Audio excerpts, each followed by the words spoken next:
നമസ്കാരം. Rough talks ഫുട്ബോളിലേക്ക് ഏവർക്കും സ്വാഗതം. കോപ്പ അമേരിക്ക യോഗ്യതാ മത്സരത്തിൽ ട്രിനിഡാഡിനെ പരാജയപ്പെടുത്തിക്കൊണ്ട് യോഗ്യത കരസ്ഥമാക്കാൻ കാനഡയ്ക്ക് കഴിഞ്ഞിരുന്നു. നമുക്കറിയാം, ഗ്രൂപ്പ് എയിലാണ് ഇപ്പോൾ കാനഡ ഇടം കണ്ടെത്തിയിട്ടുള്ളത്. ലോക ചാമ്പ്യന്മാരായ ലയണൽ മെസ്സിയുടെ അർജന്റീനയും ഗ്രൂപ്പ് എയിലാണ് ഇപ്പോൾ ഉള്ളത്. അതായത് സൂപ്പർ താരം അൽഫോൺസോ ഡേവിസും അതുപോലെ തന്നെ ലയണൽ മെസ്സിയും ഒരിക്കൽ കൂടി മുഖാമുഖം വരുന്നു എന്നുള്ള ഒരു പ്രത്യേകത കൂടി വരുന്ന കോപ്പ അമേരിക്കയിൽ ഉണ്ടാവും. ഇതിനു മുൻപ് ക്ലബ്ബ് തലത്തിൽ മെസ്സിയും ഡേവിസും ആകെ 3 തവണയാണ് ഏറ്റുമുട്ടിയിട്ടുള്ളത്. ആ 3 തവണയും വിജയം കരസ്ഥമാക്കാൻ ഡേവിസിന്റെ ക്ലബിന് കഴിഞ്ഞിരുന്നു എന്നുള്ളതാണ്. ഇതേക്കുറിച്ചുള്ള ചോദ്യത്തിന് ഇപ്പോൾ ഡേവിസ് തന്നെ മറുപടി നൽകിയിട്ടുണ്ട്.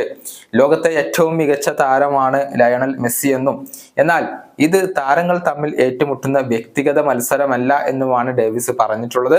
അദ്ദേഹത്തിന്റെ വാക്കുകൾ ഇങ്ങനെയാണ്: ലോകത്തെ ഏറ്റവും മികച്ച താരത്തിനെതിരെ കളിക്കാൻ കഴിഞ്ഞതിലും എൻ്റെ ടീമിനോടൊപ്പം വിജയിക്കാൻ കഴിഞ്ഞതിലും ഞാൻ ഹാപ്പിയാണ്. പക്ഷെ അതെല്ലാം ടീമിന്റെ എഫേർട്ടാണ്, അല്ലാതെ ഇതൊരു വ്യക്തിഗത മത്സരമല്ല. രാജ്യത്തോടൊപ്പം കളിക്കുക എന്നുള്ളത് വ്യത്യസ്തമായ ഒരു കാര്യമാണ്. അവർ വേൾഡ് കപ്പ് കിരീടം നേടിയവരാണ്. അതുകൊണ്ട് തന്നെ എല്ലാവിധ ആത്മവിശ്വാസവും അവർക്കുണ്ടാകും. ലോക ചാമ്പ്യന്മാർക്കെതിരെ ഉള്ള ആ ഒരു മത്സരം അത് വളരെയധികം ബുദ്ധിമുട്ടായിരിക്കും. അവർ വളരെയധികം ടോപ്പ് ആയിട്ടുള്ള ഒരു ടീമാണ് എന്നുള്ളത് എനിക്ക് ഉറപ്പിച്ച് പറയാൻ കഴിയും.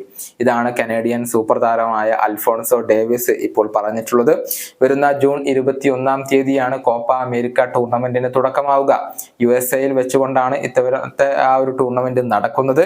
സൗത്ത് അമേരിക്കയിലെ ടീമുകൾക്ക് പുറമെ നോർത്ത് അമേരിക്കയിലെ ടീമുകളും ഇത്തവണത്തെ കോപ്പ അമേരിക്കയിൽ ഉണ്ട് എന്നുള്ളതാണ്. പെറു, ചിലി എന്നിവരും അർജന്റീനയുടെ ഗ്രൂപ്പ് ഘട്ടത്തിലെ എതിരാളികളാണ്. ഈ വീഡിയോയുടെ അവസാനിപ്പിക്കുന്നു. കാണാം.